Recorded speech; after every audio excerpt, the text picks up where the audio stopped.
এই সংক্ষিপ্ত সময়ের মধ্যে একজন পবিত্র মানুষকে নিয়ে কথা বলবো ইনশাআল্লাহ তাআলা। সমসাময়িক প্রেক্ষাপটে বিশেষ করে শেষ 100 বছরে যখন থেকে অটোম্যান এম্পায়ারদের ডিফিট করা হয়েছে 1921 সালের পর থেকে এই ট্রেন্ডটা খুব বেড়ে গেছে। নবী করিম সাল্লাল্লাহু আলাইহি ওয়াসাল্লামের পবিত্র চরিত্র নিয়ে এখন যে যার মতো করে ব্যাখ্যা করার প্রয়াস পেয়েছে আর কি। যদিও এটা আবু লাহাবের সুন্নাহ, আবু জাহেলের সুন্নাহ, এটা উতবা বিনতে আমের আরেকজন ছিল, উতবা বিনতে আবু মুঈদ, আরেকজন ছিল সাল্লাম বিন আবু হুকাইক, আরেক ব্যক্তি ছিল আশনাক বিন শারিক, এরকম কিছু একটা তার নাম। এই সব মানুষরা ছিল আইয়ামে জাহিলিয়াতের মধ্যে। এই মানুষদেরই সুন্নাহ আর কি এখন নতুন করে চালু করা হচ্ছে বিভিন্ন জায়গায়, মুক্ত চিন্তার নামে, বাক স্বাধীনতার নামে, কলম চর্চার নামে, বিভিন্ন নাম দিয়ে আমরা এখন নবী সাল্লাল্লাহু আলাইহি ওয়াসাল্লামের পবিত্র চরিত্র নিয়ে যা ইচ্ছা তাই কথা বলার চেষ্টা করছি বা দুঃসাহস দেখাচ্ছি। তাব্বাত ইয়াদা আবি লাহাবি ওয়া তাব কি জন্য নাজিল হয়েছিল? নবী সাল্লাল্লাহু আলাইহি ওয়াসাল্লাম যখন সবাইকে সমবেত করে বলেছিলেন যে আমি যদি বলি তোমাদেরকে এই পাহাড়ের পিছনে শত্রু দল অপেক্ষা করছে, তোমরা কি আমার কথা বিশ্বাস করবে? সবাই বলেছিল যে আমরা তোমাকে আল আমিন বা সত্যবাদী বলে জানি, অবশ্যই তোমার কথা বিশ্বাস করব। তখন তিনি বলেছিলেন কুলু লা ইলাহা ইল্লাল্লাহ তুফলিহুন, তোমরা শুধু বলো লা ইলাহা ইল্লাল্লাহ, আল্লাহ ছাড়া কোনো ইলাহ নেই, তোমরা সফল হয়ে যাবে। এটা আইয়ামে জাহিলিয়াতের কথা। আবু লাহাব তালি দিয়েছিল, হাত দিয়ে তালি দিয়েছিল এবং ঢিল নিক্ষেপ করেছিল, নবী সাল্লাল্লাহু আলাইহি ওয়াসাল্লামকে কষ্ট দিয়েছিল। আল্লাহ পাক সূরা নাজিল করেছেন তাব্বাত ইয়াদা আবি লাহাবি ওয়া তাব, ধ্বংস হোক আবু লাহাবের দুই হাত এবং সে নিজেও ধ্বংস হোক। কিয়ামত পর্যন্ত এই পৃথিবীতে যদি একটা মুসলিমও বেঁচে থাকে এবং সে যদি কোরআন পড়তে জানে, সে আবু লাহাবকে এই সূরা পড়ার মধ্য দিয়ে অভিশাপ দিবে ইনশাআল্লাহ তাআলা। এটা নবী সাল্লাল্লাহু আলাইহি ওয়াসাল্লামের শান, তার মর্যাদা। সে শুধু একবার বলেছে হাততালি দিয়ে, এই কথা বলার জন্য আমাদেরকে ডেকেছিলে? এই কথা বলার জন্য আমাদেরকে ডেকেছ? আমরা আমাদের বাপ দাদাদেরকে, তাদের ইলাহকে ত্যাগ করে তোমার এক আল্লাহয় বিশ্বাস করব, এই জন্য ডেকেছ? ঢিল নিক্ষেপ করেছিল, গালি দিয়েছিল। তার আপন চাচা নবী সাল্লাল্লাহু আলাইহি ওয়াসাল্লামের আপন চাচা, আল্লাহ পাক আয়াত নাজিল করলেন আবু লাহাব ধ্বংস হোক এবং সে নিজেও, মা আগনা আনহু মালুহু ওয়া মা কাসাব, তার এই সম্পদ এবং সে যা অর্জন করেছে পৃথিবীতে, এগুলো কোনোই কাজে আসবে না। সায়াসলা নারান যাতা লাহাব, শীঘ্রই অচিরেই সে প্রবেশ করবে এমন আগুনে যে আগুন লাল অগ্নিশিখা নির্বাপিত করছে। সাথে ওয়ামরাতুহু, তার স্ত্রীও, হাম্মালাতাল হাতাব, যে কিনা কি করত? হাম্মালাতাল হাতাব, খড়কুটা বহন করত, নবী সাল্লাল্লাহু আলাইহি ওয়াসাল্লামের আঙিনায় ফেলতো। ফি জিদিহা হাবলুম মিন মাসাদ, তার গলায় থাকবে খেজুর পাকানো রশি, এটা দিয়ে আযাব দেওয়া হবে, নাউযুবিল্লাহ। কিয়ামত পর্যন্ত যত মানুষ বেঁচে থাকবে মুসলিম, যারা কোরআন পড়বে, ছোট হোক বড় হোক, ধনী গরিব, সাদা কালো, যে কোনো জায়গার, যে কোনো জাতির, যে কোনো বর্ণের, যে কোনো রঙের, আবু লাহাবকে সে কিয়ামত পর্যন্ত গালি দিতে থাকবে। এটা আল্লাহ পাকের বিচার। আর পরকালে তো তার জন্য যন্ত্রণাদায়ক শাস্তি অপেক্ষা করছে। আরেকজন ব্যক্তি ছিল যার নাম উতাইবা, এ আবু লাহাবেরই ছেলে। একদিন নবী সাল্লাল্লাহু আলাইহি ওয়াসাল্লামকে সে গিয়ে বলছে ওয়ান নাজমি ইযা হাওয়া, এই সূরার এই প্রথম দিকের আয়াতগুলো আমি বিশ্বাস করি না। এক পর্যায়ে নবী সাল্লাল্লাহু আলাইহি ওয়াসাল্লামের সাথে বাকবিতণ্ডা করতে লাগলো। আমাদের নবীজি তো তর্ক করতেন না, স্বল্পভাষী, মিষ্টিভাষী, নরম মানুষ ছিলেন, তর্ক করতেন না, নিজে কাউকে কখনো একটা থাপ্পড়ও দেননি, এমন মানুষ ছিলেন। তো সেই মানুষটাকে সে মুখে থুতু নিক্ষেপ করেছিল, তবে এই থুতুটা তার মুখ পর্যন্ত পৌঁছে নাই, আল্লাহ পাক পৌঁছাতে দেননি। আরো কষ্ট দেওয়ার জন্য তার জামা টানা হ্যাচড়া করছিল। আর রাহিকুল মাখতুম বইয়ের মধ্যেই আছে, পড়ে দেখবেন। আল্লামা সফিউর রহমান মোবারকপুরি রাহিমাহুল্লাহ রচিত আর রাহিকুল মাখতুম, যেটা 1187টা বা 85টা বইয়ের মধ্যে ফার্স্ট প্রাইজ পেয়েছে, প্রথম স্থান অধিকার করেছে এই বই। এখানেই লেখা আছে। তো নবী সাল্লাল্লাহু আলাইহি ওয়াসাল্লাম কষ্ট পেয়েছিলেন, কষ্টে তখন তিনি বলেছেন আল্লাহর কাছে, ওই মুহূর্তে বলেছেন, আল্লাহ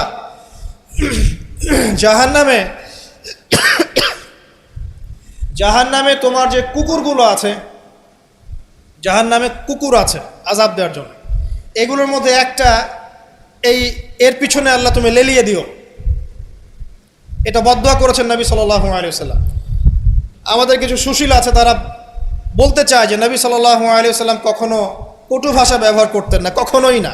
প্রয়োজন বোধে নবী সাল্লাল্লাহু আলাইহি ওয়াসাল্লাম বদদুয়াও করেছেন। প্রয়োজন বোধে নবী সাল্লাল্লাহু আলাইহি ওয়াসাল্লাম টানা 1.5-2 মাস ধরে বদদুয়া করেছেন। কোথায়? রাজির ঘটনা। রাজি একটা ঝর্ণার নাম বা একটা কূপের নাম, এক একজন এক একভাবে ব্যাখ্যা করে। এখানে 10 জন সাহাবীকে চোরাগুপ্তা হামলা চালিয়ে হত্যা করা হয়। একদল লোক এসে বলেছিল, আপনার সাহাবীদের মধ্যে এমন কিছু সাহাবীকে পাঠান যাদেরকে আমাদের কওমে নিয়ে গেলে ইসলাম শেখা যাবে, মুআল্লিম। নবী সাল্লাল্লাহু আলাইহি ওয়াসাল্লাম 10 জন সাহাবীকে পাঠিয়েছিলেন। এই 10 জনকে ট্র্যাপে ফেলে, এখন যেমন মুসলিমদেরকে ট্র্যাপে ফেলে হত্যা করা হয়, ট্র্যাপে ফেলে 10 জনকে হত্যা করা হয়। 3 জন ভাগ্যবশত বেঁচে যান, পাহাড়ের উপরে আশ্রয় নেন। তাদেরকে বলে, তোমরা নেমে আসো, তোমাদেরকে ছেড়ে দিব। তারা তীরের আঘাতে ক্ষতবিক্ষত ছিলেন, তারা মনে করলেন হয়তোবা তার অঙ্গীকার রক্ষা করবে, নেমে আসলেন। নামার সাথে সাথেই তাদেরকে বেঁধে ফেললো, মক্কায় বিক্রি করে দিল। তাদের মধ্যে একজনের নাম খুবাইব রাদিয়াল্লাহু আনহু, খুবাইব রাদিয়াল্লাহু আনহু, যার নাম আমাদের যুব সমাজ জানে না। আমাদের যুব সমাজ শাহরুখ খানের নাম জানে, খুবাইব রাদিয়াল্লাহু আনহু নাম জানে না। যাকে মক্কার সবার সামনে, একটা গাছের নিচে মক্কার সবার সামনে শুলদণ্ড দিয়ে হত্যা করা হলো। শুলদণ্ড মানে পিছনের রাস্তা দিয়ে কিছু একটা লোহার দণ্ড প্রবেশ করিয়ে মাথা দিয়ে বের করে দেওয়া। এই দণ্ড দিয়ে তাকে হত্যা করা হয়েছে। হত্যা করার আগে তাকে বলা হয়েছে, তুমি কি চাও? সে বলেছে, আমি 2 রাকাত নামাজ পড়তে চাই। এবং নামাজটাকে সংক্ষিপ্ত করেছে। সংক্ষিপ্ত করে সে হাত তুলে আল্লাহর কাছে দোয়া করেছিল, আল্লাহ উপস্থিত যারা আছে এদের একটাকেও তুমি ছেড়ো না। ওয়াকতুলহুম বাতাদা, তাদের সবাইকে তুমি সবগুলাকে এক জায়গায় করে হত্যা করো। দেখা গেছে ওই সবার লাশ বদরের কূপে পড়েছিল। বদরের পরেও যে যুদ্ধগুলো হয়েছে এগুলোতে এরা মারা গেছে। বদরের পরে যে যুদ্ধগুলো হয়েছে এরপরে এগুলো মারা গেছে। আসলে ঘটনাটা বদরের পরেই সম্ভবত। যাই হোক, আমি যেটা বলতে চাচ্ছি, খুবাইব রাদিয়াল্লাহু আনহুকে তখন অপশন দেওয়া হয়েছিল যে তোমার জায়গায় যদি মুহাম্মদ সাল্লাল্লাহু আলাইহি ওয়াসাল্লামকে হত্যা করি, তুমি কি নিষ্কৃতি নিবে? সে তখন বলেছিল রাদিয়াল্লাহু আনহু যে আমার জায়গায় মুহাম্মদ সাল্লাল্লাহু আলাইহি ওয়াসাল্লামের একটা চুলকেও যদি আঘাতপ্রাপ্ত করা হয় আমি সেটাও বরদাস্ত করব না। এবং তিনি তখন একটা কবিতা আবৃত্তি করেছিলেন, বিভিন্ন কিতাবের মধ্যে কবিতাটা আছে, ওয়ালাস্তু বালি হিনা উক্তালু মুসলিমান, আমি কোনো পরোয়াই করি না যখন আমাকে মুসলিম হিসেবে মৃত্যু দেওয়া হচ্ছে। আলাই জামিন কানাল্লাহি মাসওয়াই, যে পাশেই আমাকে পাশ ফেরানো হোক না কেন, এই পাশ আল্লাহর জন্যই। ওয়াযালিকা লিলাহ ওয়া ইয়াশা, তিনি এমন একজন ইলাহ যিনি চাইলে ইউবারিক আলা ফি কুল্লি শিলইন মুমাজ্জাত, তিনি আমার দেহের প্রত্যেকটা হাড় এবং গোশতের টুকরায় বারাকা দিতে পারেন। তাকে এভাবে শহীদ করা হয়। তো এই 10 জনকে ট্র্যাপে ফেলে হত্যা করা হয়েছিল। খুবাইব রাদিয়াল্লাহু আনহু তাদের মধ্যে একজন।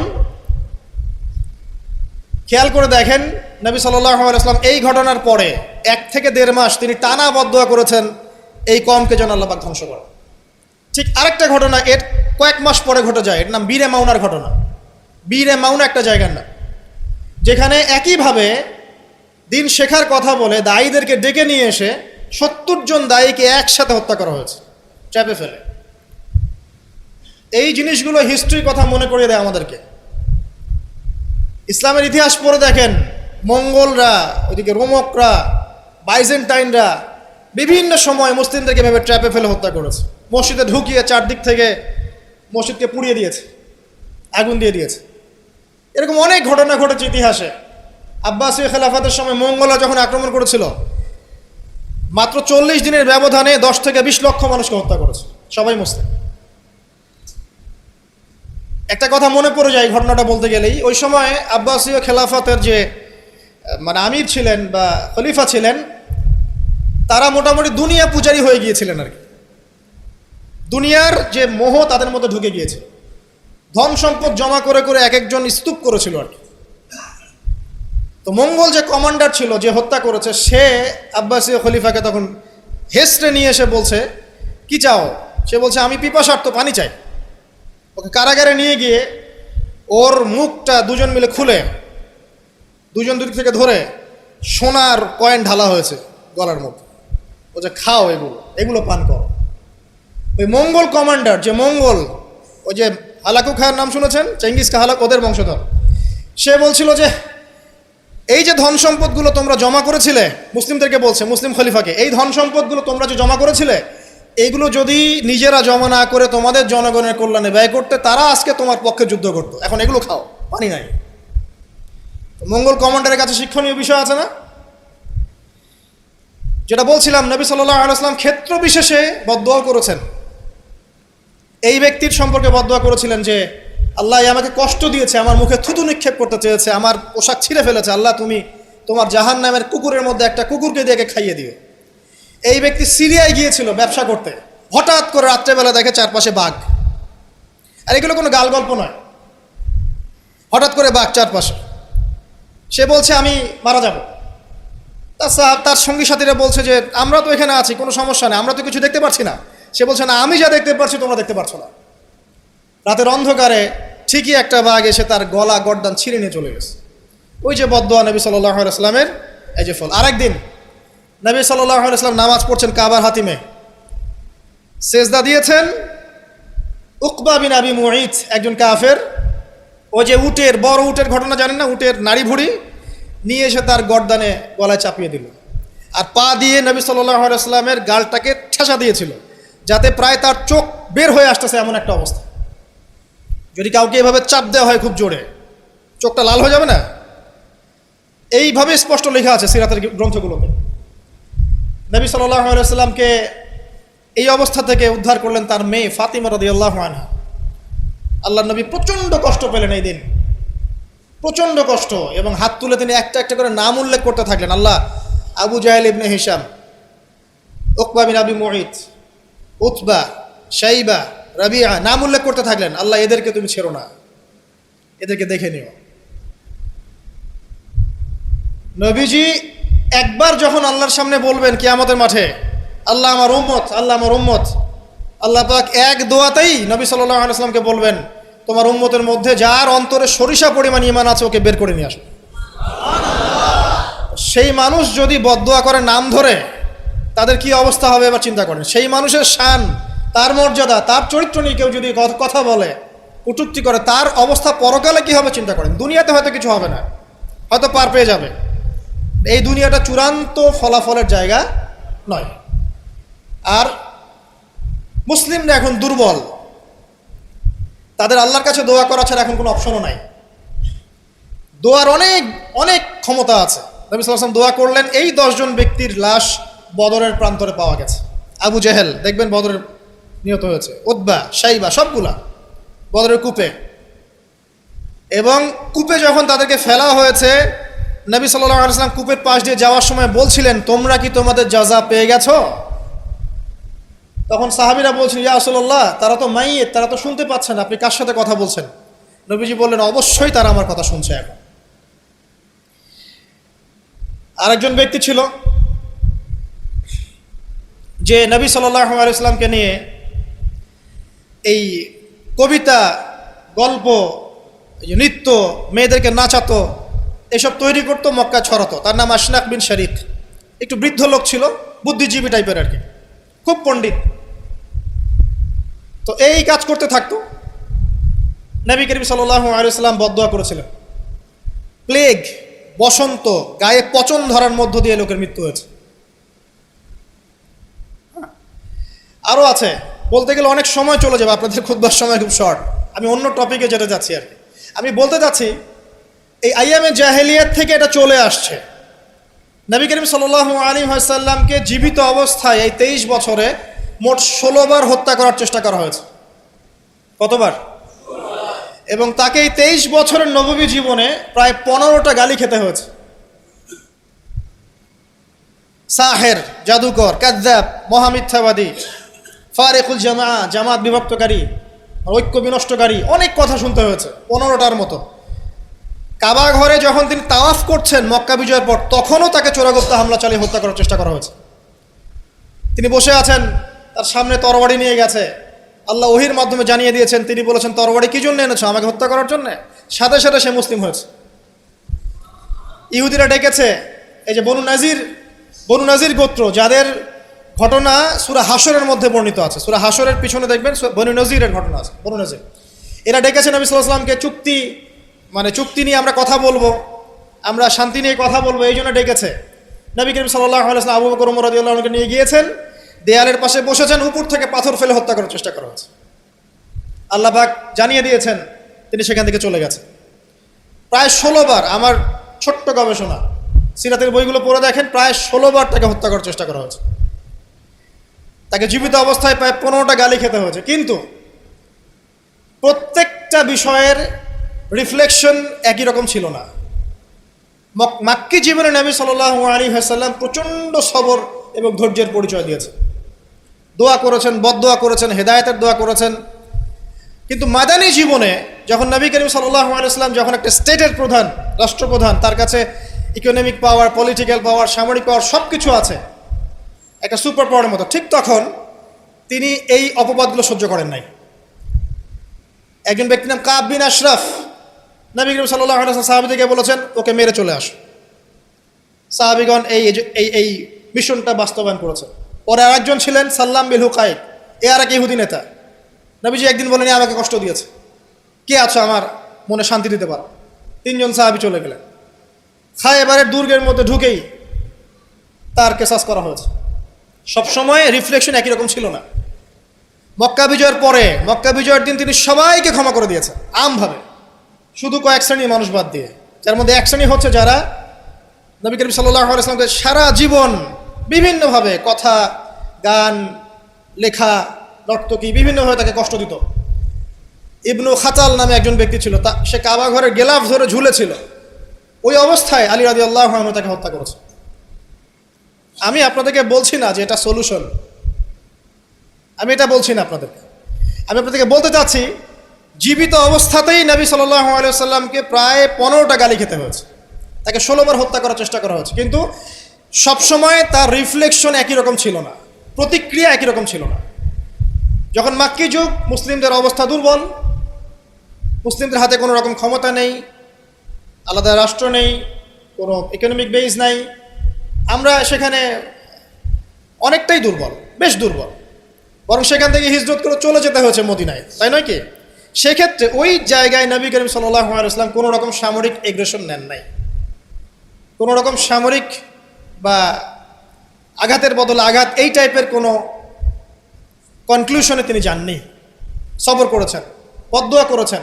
ঠিক যেমন আমি বললাম, আমাদের করণীয় এখন এটাই, সবর করতে হবে, আপনাকে বদদোয়া করতে হবে, আপনি নিজের রাসূলের আদর্শের উপর থেকে দেখাবেন, ইত্যাদি ইত্যাদি। এখন আপনার সেই ক্ষমতা নাই, সিম্পল। এখন আপনি এরকম কোনো ইনিশিয়েটিভ নিতে যাবেন না। এই অবস্থায় আপনি এরকম কোনো ইনিশিয়েটিভ নিতে যাবেন না যেমনটা নবীজি মদিনায় নিয়েছিলেন। তাহলে মুসলিমরা উল্টা ক্ষতির মধ্যে পড়তে পারে, বরং জমিন মুসলিমদের জন্য আরও সংকুচিত হয়ে আসতে পারে। কিন্তু মদিনার যুগে নবী সাল্লাল্লাহু আলাইহি ওয়াসাল্লামের যখন সেরকম ক্ষমতা ছিল, তখন তিনি অ্যাকশন অন্যরকম নিয়েছেন। যদি কখনো এই জমিনে আল্লাহ পাক ইসলামকে আবার সেই জায়গায় নিয়ে যান, তখন সেই অ্যাকশন নেওয়া হয়। চোরের যে হাত কাটে, চুরি করলে হাত কেটে দেওয়া হয়, এটা কি আপনি এ ধরনের কোনো সিচুয়েশনে বাস্তবায়ন করতে পারবেন? পারবেন না, সিম্পল, বিকজ এটা ইসলামিক স্টেট নয়। যদি কোনো জায়গায় আল্লাহ পাক এই পৃথিবীর কোনো জায়গায় ভবিষ্যতে কোথাও এরকম কোনো স্টেট কায়েম করেন, আল্লাহ চাইলে করতে পারেন, আল্লাহ চাইলে পারেন। যেটা এখন মোটামুটি বলতে গেলে সারা বিশ্বে কোথাও নাই। যেখানে যেখানে আছে একটু আইওয়াশ, এটা আইওয়াশই, আমার কাছে এটা আইওয়াশ। কারণ চোরের হাত কেটে যদি আমি ইহুদিদের সাথে বন্ধুত্ব করি, তাহলে এটা কতটুকু ইসলামিক রাষ্ট্র হলো সেটা আল্লাহ ভালো জানে। কথা বুঝতে পারছেন? চোরের হাত কাটলাম ঠিকই, কিন্তু আমি এদিকে আমার ইকোনমিক সেকশনে, সামরিক সেকশনে সব ইহুদি খ্রিস্টানদের সাথে আমি বন্ধুত্ব করে রেখেছি, এটা কতটুকু ইসলামিক স্টেট আল্লাহ ভালো জানে। যাই হোক, ওদেরকে নিয়ে মাথা ব্যথা নাই। বিষয়টা হচ্ছে, যদি কখনো আল্লাহ পাক এমন কোনো জায়গা দেন মুসলিমদেরকে ভবিষ্যতে, তখন চোরের হাত ঠিকই কাটা হবে, তখন ব্যভিচারের শাস্তি ঠিকই দেওয়া হবে, জেনার জন্য বেত্রাঘাত করা হবে, ইত্যাদি ইত্যাদি। কিন্তু সেটা তো আপনি এখন করতে পারবেন না। তাই এখন কোনো আত্মঘাতী অবস্থায় যাবেন না, এটা সবচেয়ে বড় কথা। আমার আগে সবচেয়ে প্রথম নসিহত, নবী করিম সাল্লাল্লাহু আলাইহি ওয়াসাল্লামকে নিয়ে অনেক কথাবার্তা হচ্ছে, চারপাশে হবে, এমন কোনো আত্মঘাতী পদক্ষেপ নেবেন না যাতে ইসলাম আরও সংকুচিত হয়, মুসলিমদের অবস্থা আরও খারাপ হয়ে যায়। এখন কি করবেন সেটা আমি আগে বলছি। প্রথম কথা হচ্ছে, এখন আপনাকে আমাকে নিজেকে আগে নবী সাল্লাল্লাহু আলাইহি ওয়াসাল্লামের সুন্নতের উপর দাঁড়াতে হবে। আমি প্রতিদিন ক্লিন শেভ করি, আর নবী সাল্লাল্লাহু আলাইহি ওয়াসাল্লামকে কেউ কটূক্তি করেছে, তাকে নিয়ে আমার মাথা ব্যথার শেষ নাই। আগে নিজের গালে দাড়ি নিয়ে আসো তুমি। আমি 5 ওয়াক্ত সালাতই আদায় করি না, ইসলামকে নিয়ে কেউ যদি ব্যঙ্গ করে, আমি এমন শোডাউন শুরু করি যাতে মনে হয় আমি একমাত্র পাক্কা মুসলিম, আর কেউ মুসলিমই না। আগে নামাজ পড়েন 5 ওয়াক্ত, নবীর সুন্নাহগুলো নিজের উপর আগে ইমপ্লিমেন্ট করেন, নিজের উপর আগে বাস্তবায়ন করেন। সবার আগে এটা কাজ আমাদের। দ্বিতীয় কাজ কি? নিজের পরিবারের মধ্যে ইসলামের নবী সাল্লাল্লাহু আলাইহি ওয়াসাল্লামের যে সুন্নাহগুলো আছে সেটা বাস্তবায়ন করা। এখানে তো কেউ আপনাকে চাপ প্রয়োগ করছে না। আপনি চাইলে আপনার পরিবারটাকে ইসলামিক পরিবার হিসেবে গড়ে তুলতে পারেন। এটা আপনার প্রথম দায়িত্ব, প্রথম দিকের কাজ। নবীর সুন্নাহর উপর থেকে মানুষকেও সুন্নাহর দিকে ডাকা, এটা কাজ। নবীর আদর্শে নিজে আগে এস্টাবলিশ হয়ে দেখানো যে এটাই নবীর সুন্নাহ। আজকে আমাদেরকে দেখলে অনেক সময় মানুষ বাজে মন্তব্য করে, মুসলিমরা যে মাপে কম দিচ্ছে, মুসলিমরা মজুদ করছে, মুসলিমরা সুদ খাচ্ছে, মুসলিমরা ঘুষ নিচ্ছে, মুসলিমরা দুর্নীতি করছে, মুসলিমদের দিকে আঙ্গুল তুলছে সবাই। এই জিনিসগুলো কি নবীর আদর্শ? আমরা তো নিজেরাই নবী করিম সাল্লাল্লাহু আলাইহি ওয়াসাল্লামের আদর্শের উপর অ্যাপ্রোপ্রিয়েটলি থাকতে পারছি না, তাহলে আমরা কি সত্যিকার অর্থেই আদর্শ উম্মাহ হতে পেরেছি?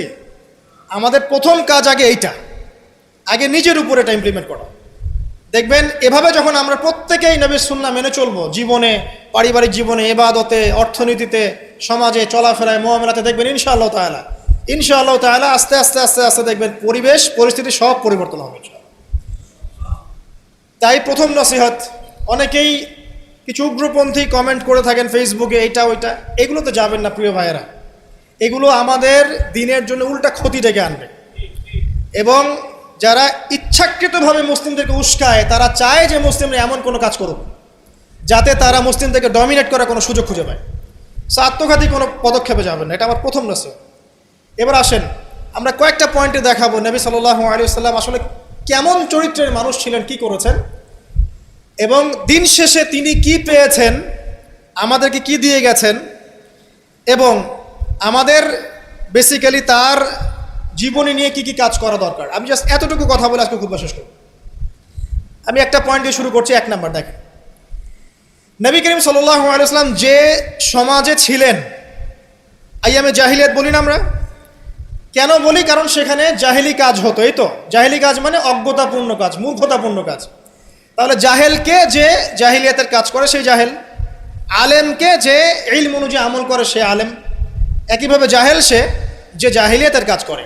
আইয়ামে জাহিলিয়াতে নবী সাল্লাল্লাহু আলাইহি ওয়াসাল্লাম যখন নবী হচ্ছেন বা নবী হওয়ার আগে পরের সময়টা আপনি একটু সিরাত ঘাটাঘাটি করে দেখেন, দেখবেন ওখানে মেইন সমস্যা ছিল শিরক, আল্লাহ পাকের একত্ববাদের সাথে শিরকের মিশ্রণ 1 নাম্বার। 2 নাম্বার ছিল রিবা, সুদ।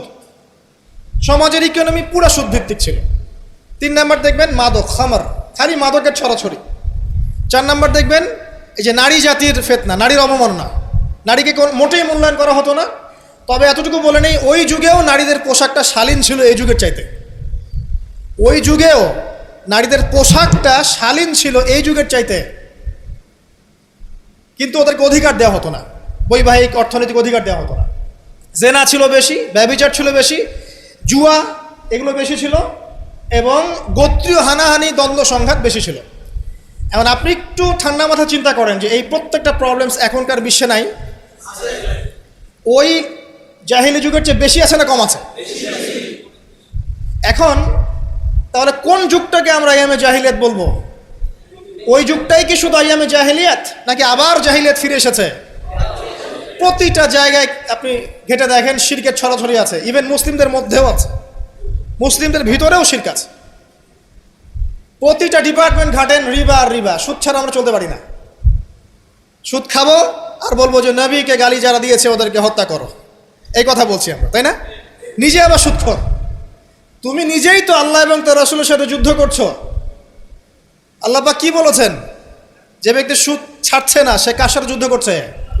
আল্লাহ এবং তার রাসূলের সাথে যুদ্ধ করছে। তাহলে কোন মুখ নিয়ে আমি কথা বলতে পারি যখন আমি নিজেই রিবা খাই? পরিবর্তনটা কোথায় দরকার ভাই? নিজেদের আগে না? আচ্ছা, এখন দেখেন সারা ওয়ার্ল্ড রিবা কেন্দ্র। আমি এটা নিয়ে এখন ব্যাখ্যা করতে যাচ্ছি না। এরপরে মাদক, আপনারাই ভালো জানেন যে প্রত্যেকটা যুব সমাজের এই যে সেক্টর, স্কুল লেভেলের বাচ্চারা পর্যন্ত এখন ভয়াবহ সব মাদক সেবন করছে। এগুলো নামও শুনিনি আমরা কখনো। মাদকদ্রব্য নিয়ন্ত্রণ অধিদপ্তর তাদের যত কাজ করছে, ক্লান্ত হয়ে যাচ্ছে, তাও মাদক থামাতে পারছে না। প্রশাসনের লোকজন মাদকের পিছনে রেড দিতে দিতে, মিশন চালাতে চালাতে ক্লান্ত হয়ে যাচ্ছে। একটাকে ডিফেন্ড করছে, আরেকটা নতুন মাদক আসছে। দেখবেন এগুলো কি পরিকল্পিত না? একটা যুব সমাজকে ধ্বংস করার জন্যে। তো দেখেন ওই জাহেলিয়াত এখন নাই। নারীর যে ফিতনা, অবমাননা, এটা কি আগের চেয়ে বেড়েছে না কমেছে? এই সংক্ষিপ্ত সময় আমি ব্যাখ্যা করতে যাচ্ছি না, আপনারা ভালো জানেন বেড়েছে না কমেছে। মেয়েদের পোশাক, এখন মেয়েদের পোশাক আছে না ছেলেদের পোশাক? পোশাক পরেও মেয়েরা নগ্ন থাকছে না? ফ্যামিলিস্ট রেভলিউশনের কারণে মেয়েরা ছেলেদের জায়গা নিয়ে নিয়েছে না? সমাজে জেনা বেড়েছে, পরকীয়া বেড়েছে, ধর্ষণ বেড়েছে। এর বিপক্ষে পশ্চিমারা কোনো সমাধান দিতে পেরেছে? নবী সাল্লাল্লাহু আলাইহি ওয়াসাল্লামের বহু বিবাহ নিয়ে যারা কথা বলে, তাদের দেশে 91% মেয়ে ধর্ষণের, 91% যে রেপ হয়, 100% রেপের মধ্যে 91% মহিলা। এবং যাদের বয়স 20 বছরের কম, 18 বছরের কম, 18 বছরের কম প্রায় 46% সম্ভবত আমি দেখলাম মেয়ে রেপের শিকার হয়েছে। ওই সভ্যতায় যারা আমাদেরকে শিখায় যে ইসলামে বহুবিবাহ কেন নবী সাল্লাল্লাহু আলাইহি ওয়াসাল্লাম এতগুলো বিয়ে করেছেন, তারা শিখায়। বাদ দেন, ওইদিকে আমি যাচ্ছি না। মূল কথা বলছি যে এই জাহেলিয়াতের সমাজটাকে নবী সাল্লাল্লাহু আলাইহি ওয়াসাল্লাম পরিবর্তন করেছিলেন কিনা? কত বছরের মধ্যে? মাত্র 23। আমাকে একটা সমাজবিজ্ঞানী দেখান, একটা রাজনৈতিক নেতা দেখান, একটা অর্থনীতিবিদ দেখান, একটা দার্শনিক দেখান, একজন মহামানব দেখান, একটা লিডার দেখান, যে মাত্র 23 বছরের ব্যবধানে পুরো আইয়ামে জাহিলিয়াতকে এমনভাবে পরিবর্তন করেছেন যে মক্কা বিজয়ের পরে না মক্কায় কোনো শিরক আছে, না কোনো সুদ আছে, না কোনো মাদক আছে, না কোনো নারীর হেনস্থা অবমাননা আছে, না বেপর্দা অশ্লীলতা আছে, না জেনা আছে, না ব্যভিচার আছে, না গোত্রীয় হানাহানি দ্বন্দ্ব আছে। একটা মানুষ দেখান সারা বিশ্বে। চরিত্র কি নিয়ে গঠিত হয়? শুধু কি বিবাহ কেন্দ্রিক বিষয় নিয়েই চরিত্র গঠিত? মানুষের চরিত্র বলতে আমরা কি বুঝি? তার কথা, তার কাজ, তার আকীদা, তার আচরণ, তার ইবাদত, তার মুআমালাত, তার সামাজিক ব্যাপার স্যাপার, তার সিলাতুর রাহিম, তার সমাজ জ্ঞান, তার অর্থনীতির জ্ঞান, তার পলিটিক্যাল জ্ঞান, সব কিছু মিলেই তো একটা মানুষের ক্যারেক্টার। যখনই ক্যারেক্টারের প্রশ্ন আসে নবী সাল্লাল্লাহু আলাইহি ওয়াসাল্লামকে নিয়ে সরাসরি চলে যায় বিবাহ। কারণ আর কোনো সেক্টর নাই ক্যারেক্টার নিয়ে আলোচনা করার। ওগুলো তো ডিফেন্ড করাই যাবে। যাদের সাথে এই পর্যন্ত বাহাসে বসেছেন তারা তো আর ওই বিষয়গুলো বোঝে না যে কোন জ্ঞান দিয়ে এই ইন্টারনালি ব্লাইন্ড সেকুলার প্রজন্মকে ডিফেট করা যায়। তারা তো ইসলামিক বিষয়গুলো শুধু উপস্থাপন করবে, বাইরের বিষয়গুলো আনতে পারছে না। সো একটা মানুষের চরিত্র কত মহান হলে স্বয়ং আল্লাহ পাক তাকে বলতে পারেন ইন্নাকা লাআলা খুলুকিন আযীম, নিশ্চয় আপনি মহান চরিত্রের অধিকারী। আল্লাহ পাক বলছেন। নবী সাল্লাল্লাহু আলাইহি ওয়াসাল্লামের 23 বছর সময় লেগেছে এগুলো পরিবর্তন করে সম্পূর্ণ আলোকিত একটা ইসলামী সমাজ প্রতিষ্ঠা করতে। একটা পয়েন্ট বললাম, তার চরিত্র আপনি বুঝে নেন, তার ক্যাপাবিলিটি বোঝেন, তার ব্যক্তিত্ব বোঝেন, তার গায়রত বোঝেন, তার শান মর্যাদা বোঝেন। 2 নম্বর দেখেন, 2 নম্বর পয়েন্ট, নবীজি যখন নবী হননি তার আগ থেকেও তিনি চেষ্টা করতেন সমাজ পরিবর্তন করতে। হেল্পফুল ফিউচার তৈরি করেছিলেন ইত্যাদি। 40 বছর বয়সে যখন ওহী আসলো, 40 বছর বয়সে যখন ওহী আসলো, কি আসলো? আল কোরআন এবং তার ব্যাখ্যা সুন্নাহ।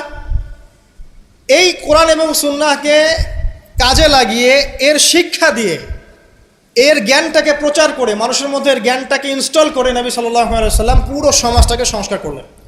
তাহলে এই যে জ্ঞানতাত্ত্বিক জ্ঞানতাত্ত্বিক বিপ্লব, আমরা যেটা কথা বলি জ্ঞানতাত্ত্বিক বিপ্লব, জ্ঞানের রেভলিউশন, জ্ঞান নিয়ে কথা বলা, শিক্ষা দেওয়া, শিক্ষার মাধ্যমে অজ্ঞতার অন্ধকার দূর করা, কে সবার আগে করেছে এই 1400 বছর হিস্ট্রিতে? যারা এখন আমাদেরকে সায়েন্টিফিক এবং টেকনোলজিক্যাল জ্ঞানের কথা বলে, ওই পশ্চিমা সভ্যতাই, তারা কতদিন হলো সভ্য হয়েছে? কতশো বছর আগে সেখানে ফরাসি বিপ্লব হয়েছে, কত শতাব্দী হলো সেখানে সায়েন্টিফিক এবং টেকনোলজিক্যাল রেভলিউশনগুলো হয়েছে? 100-200 বছর, সর্বোচ্চ 300 বছর। 1400 বছর আগে নবী সাল্লাল্লাহু আলাইহি সাল্লাম ইকরা দিয়ে জ্ঞানের রেভলিউশন করেছে, সাহাবীদেরকে জ্ঞান শিক্ষা দিয়েছেন। কোন জ্ঞান? অভ্রান্ত সত্যের উৎস, ওয়াহির জ্ঞান। ওরা যে জ্ঞান শিখাচ্ছে সেটা কি? বস্তুবাদী জ্ঞান। এখানে পরকাল নাই, এখানে আপনার জিন নাই, মালায়েকা নাই, বেহেশত নাই, জান্নাত নাই, জাহান্নাম নাই, হিসাব নাই, মিজান ফলসিরাত কিছু নাই, ঈশ্বর নাই, গডলেস এডুকেশন সিস্টেম। ওদের ভাষায় গড বলেছে, এটা নিয়ে আবার বিতর্কিত করেন না। কথা বলতেও ভয় পাই আমি, যা জানি। আর আমি মুসলিমদেরকে বেশি ভয় পাই, কারণ তারাই বিতর্কিত করতে বেশি পছন্দ করে। গডলেস বলতে বুঝিয়েছি তাদের ভাষায় ঈশ্বরহীন একটা সিস্টেম। তো আমরা জ্ঞানের যে সিলসিলা দিয়েছি 1400 বছর আগে, ইকরা বিসমি রাব্বিকাল্লাযী খলাক দিয়ে, প্রত্যেকটা সাহাবী আবু বকর, ওমর, ওসমান, আলী থেকে শুরু করে একদম শেষ পর্যন্ত দেখবেন সবাই এই জ্ঞানের আলোয় আলোকিত হয়েই সমাজ পরিবর্তন করেছে। মক্কার 13 বছরে আমরা ছিলাম, একজন সাহাবী কি কোনো কাফেরের উপর হাত তুলেছিল? দেখাতে পারবেন?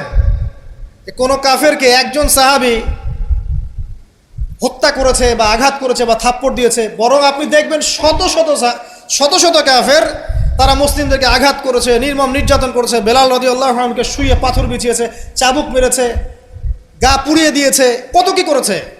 আবিসিনিয়ায় চলে যেতে হয়েছে, তায়েফে গিয়ে নবী সাল্লাল্লাহু আলাইহি ওয়াসাল্লামকে নিজে মার খেয়ে আসতে হয়েছে। এই যে 13 বছর সহনশীলতার পরিচয় দিয়েছেন এই শিক্ষিত মানুষরা, তারা কি উগ্র ছিলেন? তারা সন্ত্রাসী ছিলেন? তাদেরকে কি তরবারির জোরে ইসলাম কবুল করানো হয়েছে? এই 13 বছর যে সাহাবীরা ইসলাম কবুল করেছেন তারাই তো পরে বদরের যুদ্ধ করেছে, পরে উহুদে গিয়েছেন, পরে খন্দক খায়বারে গিয়েছেন।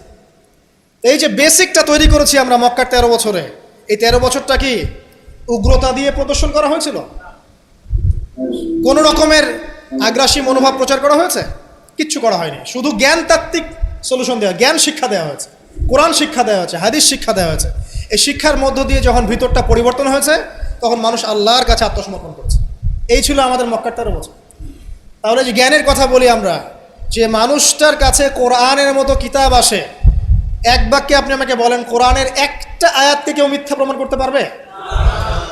কোরআন কারীমের মধ্যে যাররা পরিমাণ কি মিথ্যা আছে বা অমানবিক কোনো বিষয় আছে? মানুষ ভুলভাবে সেটাকে উপস্থাপন করে, কিন্তু যদি সঠিকভাবে উপস্থাপন করতে পারে বা সৎসাহস থাকে, কোশ্চিনকালেও কোরআনে আপনি যাররা পরিমাণ ফল্ট পাবেন না। যালিকাল কিতাব লা রাইবা ফি, কোনো সন্দেহ নাই। এখন বলেন, এত পবিত্র একটা কিতাব একজন পবিত্র মহাপবিত্র সত্তার কাছ থেকে এসেছে, আর একজন জিবরাইল আলাইহিস সালাম ফেরেশতাদের লিডার, তিনি এটা বহন করে এনেছেন। এখন যে মানুষটার উপরে এটা নাজিল করা হচ্ছে, তিনি কত পবিত্র চরিত্রের অধিকারী, এখন আপনি চিন্তা করেন। যদি তার চরিত্রের মধ্যে যাররা পরিমাণ অপবিত্রতা থাকতো, তাহলে কোরআন কি তার উপর নাজিল হতো? আপনারা বুঝতে পারছেন? মনে করেন আমাদের চরিত্রে কি অসংখ্য অপবিত্রতা আছে না? আমার উপরে কি আল্লাহর নূর, আল্লাহর এই যে কিতাব, ওহী, এগুলো অবতীর্ণ হওয়ার সুযোগ আছে কোনো? নাই। আল্লাহ পাক পবিত্র মানুষদেরকে বাছাই করেন। আল্লাহ রাব্বুল আলামিন সবচেয়ে পবিত্র মানুষকে বাছাই করেছিলেন মহাপবিত্র কিতাব দেওয়ার জন্য। এটাই তো যথেষ্ট তার চরিত্র ব্যাখ্যা করার জন্য। আর কি প্রয়োজন? যার কাছে কোরআন নাজিল হতে পারে, তার চরিত্র নিয়ে কথা বলার কোনো অবকাশই নাই। তিনি যে কাজই করেছেন, যখন যে কথাই বলেছেন, যে ইনিশিয়েটিভ নিয়েছেন, প্রত্যেকটাই আল্লাহর হুকুমেই নিয়েছেন, এর হুকুমের বাইরে কিছু করেন না। শুধু তাই নয়, তার শত্রুরা পর্যন্ত মক্কায় কখনো বলতে পারেনি তিনি মিথ্যাবাদী, তিনি মাপে কম দেন, তিনি ওয়াদা খেলাফ করেন, তিনি অমুক, তিনি তমুক। তার শত্রুরা পর্যন্ত এটা বলতে পারেনি। বরং তার শত্রুরা বলেছিল এভাবে যে তোমাকে আমরা অবিশ্বাস করি না, বরং তুমি যে কোরআনের কথা বলছো এটাকে আমরা অস্বীকার করছি। এটা 2 নম্বর পয়েন্ট। জ্ঞানের রেভলিউশন আমরা দিয়েছি, নবী সাল্লাল্লাহু আলাইহি ওয়াসাল্লাম দিয়েছে। আর এই জ্ঞান না থাকলে আপনি তো শূন্য। আমরা ঠিকই তো আছি জ্ঞানের উপরে। আর একটা বিষয় সবার কান খুলে শুনে রাখা উচিত, পবিত্র কোরআন এবং সহিহ সুন্নাহ বা নবী সাল্লাল্লাহু আলাইহি ওয়াসাল্লামের সুন্নাহর মধ্যে এমন কোনো বিষয় নাই যেটা ব্যাখ্যা করা হয়নি। এটা মানতে যদি আপনার আপত্তি থাকে, আমরা আপনার সাথে লড়াই করব না, আমরা আপনার সাথে ঝগড়া করব না, বিবাদ করব না, আপনাকে আঘাতও করব না। কিন্তু আপনাকে বিনয়ের সাথে বলবো, আপনি আরও 10 বার স্টাডি করেন, আপনি আরও 10 বার স্টাডি করেন, কোরআন এবং সুন্নাহকে আরও 10 বার স্টাডি করেন। আপনি খুঁজে পাবেন ইনশাআল্লাহ কোরআন এবং সুন্নাহর মধ্যে কোনো রকমের ভুল ত্রুটি, মানবতা বিরোধী কিচ্ছু নেই। আল্লাহ পাক আমাদের সবাইকে বোঝার তৌফিক দান করুন। এগুলো রাখেন তো ভাই, কে বুদ্ধি দিচ্ছে? আপনি রাখেন, এটা রাখেন।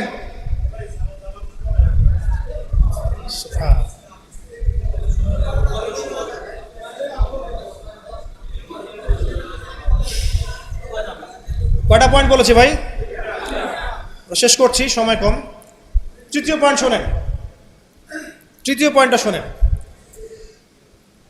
নবী করিম সাল্লাল্লাহু আলাইহি ওয়াসাল্লাম শুধু এমন মানুষ ছিলেন না যিনি শুধু কোরআন শোনার কথাগুলো নিজেই বলে ক্ষান্ত হয়েছেন, নিজের উপর আমল করেন নাই। এমন মানুষ তিনি ছিলেন না। প্রত্যেকটা আয়াত এবং হাদিস যখন এসেছে তার কাছে, তিনি নিজে আগে সেটার উপর আমল করে দেখিয়েছেন।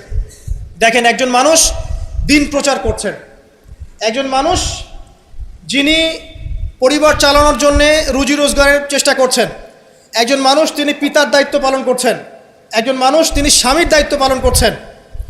নবী সাল্লাল্লাহু আলাইহি ওয়াসাল্লামের স্ত্রীরা কি তার প্রতি অসন্তুষ্ট ছিল? একজন মানুষ যিনি আবার যখন মদিনায় গেছেন তখন সেখানকার সামরিক বিষয় ডিল করছেন, পররাষ্ট্রনীতি অ্যাপ্লাই করছেন, রাজা বাদশাদের কাছে ইসলামের দাওয়াত দিচ্ছেন, যখন প্রয়োজন হচ্ছে তখন বদরের মাঠে তিনি অস্ত্র ধরছেন। একজন মানুষ যে এতগুলো কাজ করছেন, এই ভার্সেটাইল ক্যারেক্টার পাওয়া যাবে একটা মানুষ দেখান মহাবিশ্বে। একটা মানুষকে দেখান যার কাছে এই চরিত্রের সবগুলো দিক আছে, যিনি একজন আদর্শ পিতা, আদর্শ নেতা, আদর্শ অর্থনীতিবিদ, আদর্শ ফিলোসফার, আদর্শ পলিটিশিয়ান, আদর্শ লিডার, কমান্ডার। একটা মানুষ দেখান যার মধ্যে এই সব গুণাবলীর সংমিশ্রণ আছে। তারপরেও কি ব্যাখ্যা করতে হবে যে এই মানুষের চরিত্র আল্লাহ পাক কর্তৃক সার্টিফাইড, এই মানুষ আল্লাহর কর্তৃক মনোনীত একজন বান্দা? আর তো কিছু প্রয়োজন নাই। আবার নিজের উপর আমল দেখেন, এত কিছুর পরেও নিজে রাত জেগে তাহাজ্জুদ পড়ছেন, পা ফুলিয়ে ফেলছেন, সবচেয়ে বেশি জিকির করছেন, সবচেয়ে বেশি তেলাওয়াত করছেন, সবচেয়ে বেশি রোজা রাখছেন, সবচেয়ে বেশি নামাজ পড়ছেন, শুধু কথা বলেই ক্ষান্ত থাকছেন না, নিজেও আমল করছেন এবং সবচেয়ে সেরাটা করছেন। এমন একজন মানুষকে খুঁজে দেখান যে শুধু বড় বড় কথা নিজে বলেই না, বরং আমল করেও দেখায়। বহু অর্থনীতিবিদ আছে দেখবেন অনেক বড় বড় কথা বলবে, নিজেই সুদখোর। বহু দেখবেন পলিটিশিয়ান আছে বড় বড় কথা বলবে, নিজেই করাপ্টেড, দুর্নীতিবাজ। বহু দেখবেন সোশ্যাল নেতা আছে অনেক বড় বড় সামাজিক রেভলিউশনের কথা বলে। আপনি দেখবেন এই নবী সাল্লাল্লাহু আলাইহি ওয়াসাল্লামের এই সোনালী সমাজকে সে মূল্যায়ন করছে না। বহু দেখবেন ফিলোসফার আছে, দার্শনিক, আমরা এটাতে পড়েছি যে দর্শনের বড় বড় বিষয় নিয়ে কথা বলছে, জ্ঞান, আত্মা, ঈশ্বর, মহান সত্তা, পরম সত্তা, জ্ঞানের ডেফিনেশন, বস্তুবাদ, অভিজ্ঞতাবাদ, কত কথা বলছে। দেখবেন শেষে গিয়ে একটা কনক্লুশনও আসতে পারে নাই আজ পর্যন্ত। জ্ঞান আসলে কি এটার ব্যাখ্যাতে আসতে পারে নাই, একটা কনক্লুশন আসতে পারে নাই। আমরা যেমন বলছি জ্ঞান মানে ওয়াহি, আল্লাহর ওয়াহি হচ্ছে চূড়ান্ত জ্ঞান, সিম্পল, শেষ, ফুল স্টপ। আল্লাহর ওয়াহি হচ্ছে চূড়ান্ত জ্ঞানের উৎস, আল্লাহর ওয়াহি হচ্ছে চূড়ান্ত জ্ঞানের উৎস, ফুল স্টপ। এটা আমাদের কমপ্লিমেন্ট, আমাদের আকিদা, মানহাজ। আর তাদেরকে দেখবেন জ্ঞান মানে বুদ্ধি, জ্ঞান মানে অভিজ্ঞতা, জ্ঞান মানে সমন্বয় ইত্যাদি বলতে বলতে মুখের ফেনা উঠে যাচ্ছে, কোনো কনক্লুশন আসতে পারছে না কেউ। নবী সাল্লাল্লাহু আলাইহি ওয়াসাল্লাম এমন একজন মানুষ ছিলেন যিনি সব কিছু শুধু আলোচনা করেই, ব্যাখ্যা করেই আর মানুষকে দাওয়াত দিয়ে ক্ষান্ত ছিলেন না, বরং তিনি কাজ করে দেখিয়েছেন। অ্যাজ এ ফিলোসফার তিনি সফল, অ্যাজ এ পলিটিশিয়ান সফল, অ্যাজ এ সামরিক লিডার তিনি সফল, একজন কূটনীতিবিদ তিনি সফল, সমাজবিজ্ঞানী তিনি সফল, অ্যাজ এ ফাদার তিনি সফল, অ্যাজ এ হাজব্যান্ড তিনি সফল। কি চাচ্ছেন? একজন মানুষের মধ্যে এত কোয়ালিটি থাকার পরেও তার চরিত্র নিয়ে কথা বলছেন। ওই যে বিয়ে, আয়েশা রাদিয়াল্লাহু আনহাকে কেন বিয়ে করলেন এত কম বয়সে? আপনি কি জানেন রবীন্দ্রনাথ ঠাকুরের বাবা কত বছর বয়সে বিয়ে করেছেন? আপনি কি জানেন রবীন্দ্রনাথ ঠাকুর নিজে কত বছর বয়সে বিয়ে করেছেন? এবং যাকে বিয়ে করেছেন তার বয়স কত ছিল? সে তো আপনাদের ট্যাগর। তিনি বিয়ে করেছেন 17 বছর বয়সে বা 18 বছর বয়সে, এবং তার স্ত্রীর বয়স ছিল 11 বছর। কই, এটা নিয়ে তো কোনো কথা বলেন না কখনো। সুবহানাল্লাহ, এটা বলতে গেলেও সময় চলে যাবে। তাওরাত, ইহুদিরা কথা বলে এখন এগুলো নিয়ে। তালমুদ, ওদের একটা কিতাব আছে তালমুদ, ওখানে এমনও লেখা আছে যে 9 বছরের নিচে মেয়েকে বিয়ে করাটা পুণ্যের কাজ। নেন, ইহুদি ওল্ড টেস্টামেন্টেও আছে এটা। মনুসংহতি একটা কিতাব আছে, বই, কিতাব বলা ঠিক হবে না, সেখানেও এসেছে মেয়ের যখন বয়সন্ধিকালে আসবে, ঋতুস্রাব হচ্ছে, তাকে বিয়ে দিতে হবে। আমরা রামায়ণ পড়েছি, একটু জিজ্ঞাসা করবেন ওদেরকে বিনয়ের সাথে, আচ্ছা আমাকে কাইন্ডলি বলেন, রাম আর সীতার যখন বিয়ে হয়েছে সীতার বয়স কত ছিল? যদি সে অনেস্ট হয়ে থাকে তাকে অ্যান্সার করতে বলেন। কত বছর বলেন? কত বছর? 7 বছর।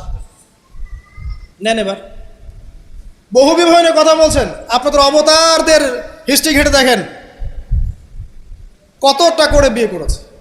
কি বুঝাতে যাচ্ছেন? মানে একটা মানুষের চরিত্র ব্যাখ্যা করার জন্য একটা অপশন, সেটা হলো মেয়ে, নারী, ওইটা দিয়ে টান দিলেই মানে চরিত্র কালার করা যায়। সবচেয়ে বড় কথা শোনেন, হাদিসটা সহিহ বুখারীতে এসেছে, কিন্তু সবচেয়ে বড় কথা হচ্ছে অনেক স্কলার মুসলিম বিশ্বের, তারা কিন্তু এর সাথে অনেক সময় দ্বিমত পোষণ করেছেন যে সত্যিকার অর্থে আয়েশা রাদিয়াল্লাহু আনহার বয়স তখন 9 ছিল কি না, এটা নিয়ে অনেক কথা আছে। আমি শুধু না, অনেকেই কথা বলেছে। হিস্ট্রি ঘেটে দেখেন, অনেক আলেম কথা বলেছেন। কেউ বলেছেন তখন বয়স ছিল 15, কেউ বলেছেন 17, কেউ বলেছেন 18। একজন তো গাণিতে হিসাব মিলিয়ে দেখিয়েছেন যে বয়স ছিল তখন 18।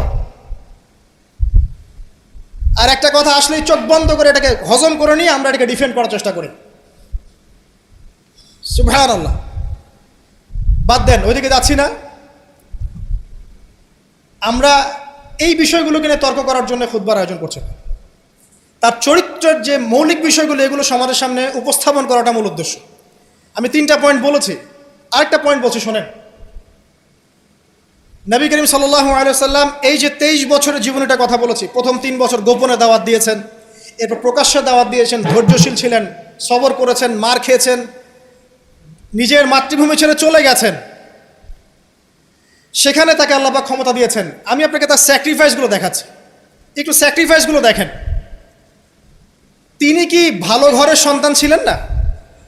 তার কি টাকা পয়সার অভাব ছিল? তার স্ত্রী খাদিজা রাদিয়াল্লাহু আনহা, যাকে তিনি 40 বছরের একজন নারীকে তিনি বিয়ে করেছেন, এই জায়গায় কিন্তু তাদের কোনো কথা নাই, আছে? যখন তার বয়স মাত্র 25 বছর, কোন 25 বছরের যুবক 40 বছরের নারীকে বিয়ে করতে চাইবে? এবং তিনি যতদিন জীবিত ছিলেন ততদিন তিনি আরও স্ত্রী গ্রহণ করেন নাই। বাদ দেন, তার কিন্তু টাকা পয়সা, আধিপত্য, প্রতিপত্তি, বংশের এগুলোর গৌরবের অভাব ছিল না। তারপরেও তার স্যাক্রিফাইসগুলো দেখেন।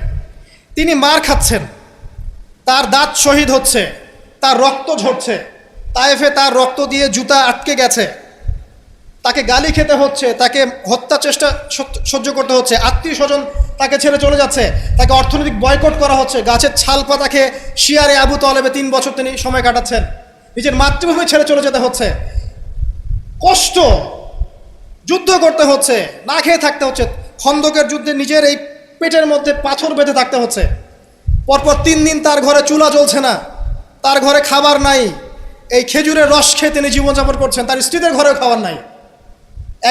একজন মুসাফির এসেছে, খাবার চাচ্ছে, তিনি বলছেন দেখো আমার স্ত্রীদের ঘরে খাবার আছে কিনা। প্রত্যেকটা স্ত্রীর ঘর সার্চ করে একটা খাবার পাওয়া গেল। স্যাক্রিফাইস করছেন, ঘুম নাই, বিনিদ্র রজনী যাপন করছেন। এই যে শারীরিক কষ্ট, মানসিক কষ্ট, অর্থনৈতিক কষ্ট, দেশ ত্যাগ করা, এই যে কঠিন সবর, সংগ্রাম, মুজাহাদা, তার স্বার্থটা কি আমাকে বল? তার কি স্বার্থ? এখানে নবী সাল্লাল্লাহু আলাইহি ওয়াসাল্লামের ব্যক্তি স্বার্থটা কোথায়? তাকে তো আল্লাহ পাক মাকামে মাহমুদ দিয়েছেন, জান্নাতের সর্বোচ্চ মাকাম আল্লাহ পাক তাকে দিয়েছেন। ইন্না আতাইনাকাল কাউসার, তোমাকে আমি কাউসার দিয়েছি, সম্মান দিয়েছে, মর্যাদা দিয়েছে। আলাম ইয়াজিদকা ইয়াতীমান ফাআওয়া ওয়া ওয়াজাদাকা দাল্লান ফাহাদা ওয়া ওয়াজাদাকা আইলান ফাগনা। আছে না সূরা? আলাম নাশরাহ লাকা সাদরাক ওয়া ওয়াদা'না আনকা ওয়িজরাক আল্লাযী আনকাযা যাহরাক ওয়া রাফা'না লাকা যিকরাক।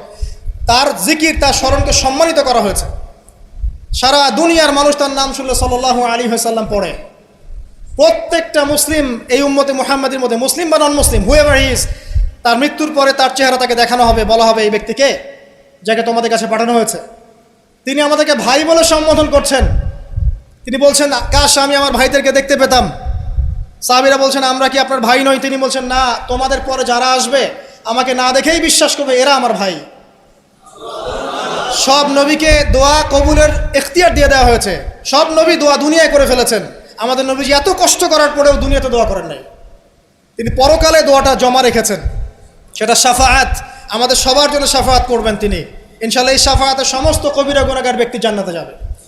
আমাকে বলেন, সব নবী যখন ইয়া নাফসি করবে, স্বয়ং নবীরা পর্যন্ত, এই নবীর মধ্যে আদম আছেন, নূহ আছেন, মুসা ঈসার মতো নবী আছেন আলাইহিmus সালাম, ইব্রাহিম আলাইহিস সালামও আছেন, আবুল আম্বিয়া ওয়াল মুরসালিন।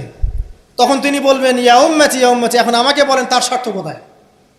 তিনি যে এত হিউজ একটা স্ট্রাগল করলেন সারাটা জীবন ধরে। আমি আপনাকে তার স্ট্রাগলের সর্বশেষ নমুনাটা বলছি। একদম মৃত্যু শয্যায় যখন তার মৌতের যন্ত্রণা উঠে যায়, তিনি বলছেন মৃত্যুর যন্ত্রণা প্রচণ্ড, তিনি এই কথা বলছেন আর চেহারাটা মুছছেন পানি দিয়ে। তখন ফাতিমা রাদিয়াল্লাহু আনহা এসে বলছেন, আমার বাবার কষ্ট, আমার বাবার কষ্ট। আর ফাতিমা রাদিয়াল্লাহু আনহাকে তিনি কানে কানে একটা কথা বললেন। ফাতিমা রাদিয়াল্লাহু আনহা হাসতে শুরু করলেন। তখন আয়েশা রাদিয়াল্লাহু আনহা পরে জিজ্ঞাসা করেছিলেন যে, কি বলেছে তোমাকে তোমার বাবা? তিনি বলেছিলেন যে, আমাকে আমার বাবা বলেছে যে এই যন্ত্রণা তার ইন্তেকাল হবে। তখন আমি কাঁদতে শুরু করলাম। তারপরে আমাকে তিনি বললেন, আমার পরিবারের মধ্যে তুমি সবার আগে আমার সাথে দেখা করবে জান্নাতে। তখন আমি হাসতে শুরু করলাম। এই জায়গায় একটা ঘটনা ছিল, সেটা হলো যখন তিনি প্রচণ্ড কষ্ট করছেন মৃত্যুর যন্ত্রণায়, ফাতিমা রাদিয়াল্লাহু আনহা তিনি বলছেন, আমার বাবার কষ্ট। নবী সাল্লাল্লাহু আলাইহি ওয়াসাল্লাম বলছেন, শোনো ফাতিমা, লিসেন, এই স্টেটমেন্টটা খুব ভালো করে শোনেন এবং মন থেকে উপলব্ধি করার চেষ্টা করেন। তিনি বলেছেন, হে ফাতিমা, আজকের পর থেকে তোমার বাবার কোনো কষ্ট থাকবে না। আমার কথা বুঝতে পারছেন না? আজকের পর থেকে তোমার বাবার কোনো কষ্ট থাকবে না, মানে আজকে তিনি জান্নাতুল ফিরদাউসে চলে যাবেন। এই যে 23 বছর তিনি ছিলেন নবী হিসেবে, প্রতিটা দিন রাত তাকে দিনের জন্য কষ্ট করতে হয়েছে। শারীরিক কষ্ট, মানসিক কষ্ট, খাদ্যের কষ্ট, বাসস্থান। আচ্ছা, আমরা তো অনেক কথা বলি অনেক নেতাদেরকে নিয়ে, অনেক দার্শনিক, বিজ্ঞানী, সমাজবিজ্ঞানী, ফিলোসফার, বুদ্ধিজীবী ইত্যাদি। আমাদের যা আছে আমরা একটু মিলাই। নবী সাল্লাল্লাহু আলাইহি ওয়াসাল্লামের কি ছিল?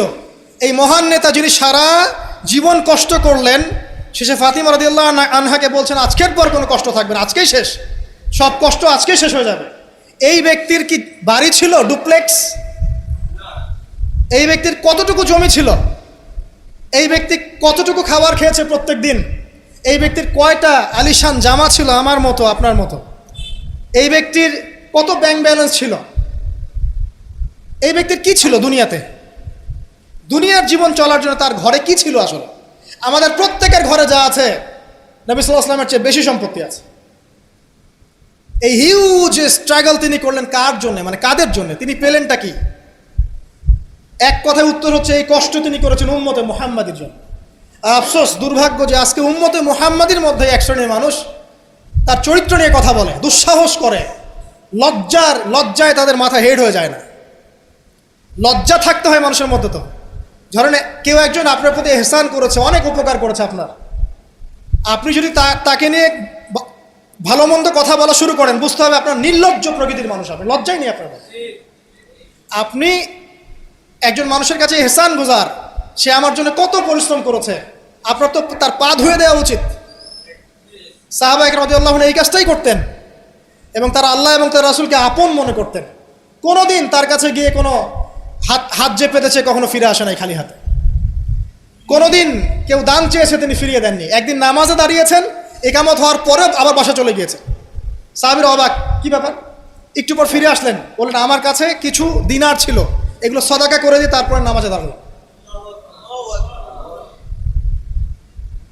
সবসময় সত্য বলেছেন, সত্যের উপর থেকেছেন, এতিমদের খোঁজ নিয়েছেন, বিধবাদের পাশে ছিলেন, উম্মাকে ঐক্যবদ্ধ করেছেন, মানুষের মাঝে ভেদাভেদ দূর করেছেন, এক ওয়ান উম্মাহ ন্যাশন গঠন করেছেন, সুদ দূর করেছেন, মাদক দূর করেছেন, শিরক দূর করেছেন, আল্লাহ ভোলা মানুষকে আল্লাহকে চিনিয়েছেন, পরকালকে চিনিয়েছেন, মানুষকে জান্নাতের পথ দেখিয়েছেন। কি করেন নাই? আপনি আমাকে একটা সেক্টর দেখান যেটা মানুষ করার বাকি থাকে, যেটা তিনি করেন নাই, একটা সেক্টর দেখান। তারপরে মহান মানুষের সম্পর্কে আমরা বাজে ধারণা লালন করছি, আজে বাজে কথা বলছি। দেখুন, এখন মুসলিমদের হয়তো কিছু করার নাই, বদদোয়া তারা করবে, এবং এই বদদোয়ায় নিঃসন্দেহে ইফেক্টেড হবে তারা যারা নবী সাল্লাল্লাহু আলাইহি ওয়াসাল্লামের সাথে শত্রুতা করছে, কোনো সন্দেহ নাই। কিন্তু এমন একটা সময় আসবে, দেখবেন আজকে থেকে 100, 200, 500 বছর, কত বছর আমরা জানি না, যে এই পৃথিবীর বুকে নবী সাল্লাল্লাহু আলাইহি ওয়াসাল্লামকে নিয়ে একটা বাজে মন্তব্য করার মানুষ অবশিষ্ট থাকবে না ইনশাআল্লাহ। এটা আসবেই। কবে? ননসেন্স প্রশ্ন, আমি জানি না, কিন্তু আল্লাহ এবং তার রাসূল কোরআন হাদিসে বলেছেন আসবেই। ওটা না আসা পর্যন্ত কিয়ামত হবে না ইনশাআল্লাহ। আমি আর খুতবা লম্বা করছি না, আর অনেক কথা হয়তো বলতে পারতাম, আমাদের হাতে টাইম কম, শুধু এখানে একটা পয়েন্ট বলে শেষ করে দেব। প্রিয় ভাইয়েরা এবং বোনেরা যারা খুতবা শুনবেন, আমাদের নিজেদের কিছু কাজ আছে। আমি আমভাবে সমস্ত মুসলিমদেরকে অনুরোধ করব, ইনক্লুডিং মি, আমাকে অলসো। সর্বপ্রথম আমাদের কাজ হচ্ছে নবী সাল্লাল্লাহু আলাইহি ওয়াসাল্লামের সুন্নাহগুলোর উপর আমল করা। সবার আগে আমাদের কাজ হচ্ছে নবী সাল্লাল্লাহু আলাইহি ওয়াসাল্লামের পবিত্র জীবনী মুখস্থ করে ফেলা। এখন ওয়াদা করেন আল্লাহর কাছে যে আগামী 1 থেকে 2 মাসের মধ্যে আপনি যে যেখানে পড়াশোনা করছেন করেন, আমার কোনো আপত্তি নাই। নবী সাল্লাল্লাহু আলাইহি ওয়াসাল্লামের পবিত্র জীবনী অন্তত আর রাহিকুল মাখতুম বইটা মুখস্থ করে ফেলবেন। আপনি নিজে কতটুকু জানেন নবী সম্পর্কে, এটা বড় টেস্ট। আমাদের নিজেদেরকে আগে জানতে হবে নবী সম্পর্কে, আমরা জানি কতটুকু। আমি হয়তো অনেক একটু এগ্রেসিভলি কথাগুলো বললাম, কিন্তু এটা দুঃখের সাথে বলছি যে আমাদের যুব সমাজ নবী সাল্লাল্লাহু আলাইহি ওয়াসাল্লামকে চিনে না। তারা জানে না তার নাম কি, তার বংশ কি, তার শৈশব কেমন করে কেটেছে, তার স্ত্রী কতজন, তাদের নাম কি, তিনি মক্কায় কখন কি করেছেন, মদিনায় কি করেছেন, কখন হিজরত করেছেন, তার হাদিসগুলো কি কি, তার 100টা হাদিস তারা কখনো পড়ে দেখে নাই, 10টা হাদিস তারা আরবি সহ বলতে পারে না, তার উপর নাজিলকৃত আল কোরআন পড়ে দেখছে না, পড়া শিখছেও না। দেখেন, এরকম ধ্বজভঙ্গ উম্মাহ দিয়ে কখনো ইসলামের রেভলিউশন সম্ভব না। যত বড় বড় কথা বলেন না কেন, যতদিন যাবে জমিন আরও সংকীর্ণ হতে থাকবে। যতক্ষণ পর্যন্ত না আমরা আমাদের অবস্থা পরিবর্তন করব, ততক্ষণ পর্যন্ত আমাদের অবস্থার উন্নতি আল্লাহ পাক দিবেন না। ইন্নাল্লাহা লা ইউগাইয়িরু বিকাওমিন হাত্তা ইউগাইয়িরু মা বিআনফুসিহিম। আল্লাহ পাক কোনো কওমের অবস্থা ততক্ষণ পরিবর্তন করেন না যতক্ষণ তারা নিজেরা তাদের অবস্থা পরিবর্তনের চেষ্টা না করে। অতএব প্রথম কাজ আমাদেরকে আমাদের নবী সম্পর্কে জানতে হবে। আপনার প্রতিবাদের ভাষা হবে জ্ঞানের মধ্য দিয়ে। আমি নবী সাল্লাল্লাহু আলাইহি ওয়াসাল্লাম সম্পর্কে জানবো, তার হাদিসগুলো মুখস্থ করব, তার সুন্নাহ মাফিক চলবো, চলে দেখাবো, এটাই আমার প্রতিবাদ। কথা কি বুঝতে পারছেন? এটাই হবে আমার প্রতিবাদ, যে আমি নবী সম্পর্কে জানবো, তার সিরাত ছোটস্থ মুখস্থ করে ফেলবো, নবীজির জীবনী সম্পর্কে জানবো, তার সম্পর্কে যে বাজে কথাগুলো বলা হয় এগুলোর কাউন্টার জবাব দেওয়ার জ্ঞান আমার থাকবে, আমি তার হাদিসের উপর আমল করব, মানুষকে দাওয়া দিব, এটাই হবে আমার প্রতিবাদ। প্রতিবাদের অনেক ভাষা থাকে, শুধু উচ্চবাচ্য করলেই প্রতিবাদ হয় না। নিজেদেরকে আগে আমাদেরকে তার আদর্শের উপর এস্টাবলিশ হতে হবে, তখন গিয়ে ওই আয়াতের উপর আমল হবে। লাকাদ কানা লাকুম ফি রাসূলিল্লাহি উসওয়াতুল হাসানাহ।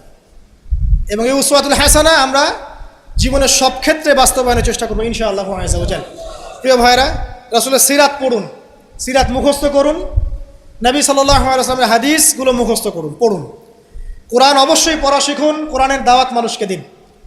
উগ্র পন্থায় যাবেন না, একই সাথে শৈথিল্যতাবাদীও হবেন না, মধ্যম পন্থায় থাকেন, ইসলামের দিকে মানুষকে ডাকতে থাকেন। রাতারাতি কোনো ফলাফল পাওয়া যায় না, আস্তে আস্তে আস্তে আস্তে দেখবেন ফলাফল আসবে। নিজেদের সন্তানদেরকে কোরআন শেখান, হাদিস শেখান, নবীর আদর্শ শেখান, মসজিদ মাদ্রাসাগুলো গড়ে তোলেন, আবাদ করেন, সিলেবাসে পরিবর্তন আনেন, আধুনিকতা নিয়ে আসেন। যে জ্ঞান অর্জন করলে তারা দুনিয়া আখিরাত দুটি অর্জন করতে পারবে, এই জ্ঞানে তাদেরকে শিক্ষিত করেন। এবং ইলমের সাথে, প্রজ্ঞার সাথে, নূর বসিরার সাথে, মাউইজাতুল হাসানা, এগুলো দিয়ে আপনি ইসলামের দুশমনদের মোকাবেলা করেন।